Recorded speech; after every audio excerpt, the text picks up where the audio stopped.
নিবন্ধন স্থগিত থাকা সত্ত্বেও আওয়ামী লীগের নির্বাচনী প্রতীক নৌকা আপাতত নির্বাচন কমিশনের তফসিলভুক্ত তালিকায় থাকবে।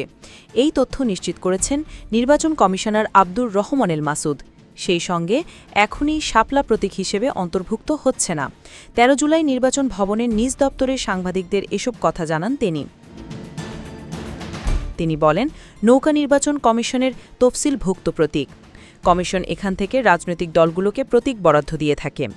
এই প্রতীকগুলো কমিশনের মালিকানাধীন, তাই আওয়ামী লীগের নিবন্ধন স্থগিত হলেও নৌকা প্রতীক তফসিলে থাকবে।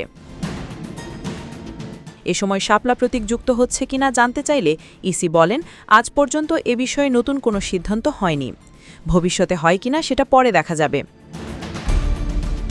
এর আগে ১৩ জুলাই প্রধান নির্বাচন কমিশনার এএমএম নাসির উদ্দিনের সঙ্গে বৈঠক করে জাতীয় নাগরিক পার্টির ৫ সদস্যের একটি প্রতিনিধি দল। ২ ঘণ্টারও বেশি সময় ধরে চলা বৈঠকে আরও উপস্থিত ছিলেন নির্বাচন commissioner brigadier general Abul Fazal Mohammad Sanaullah,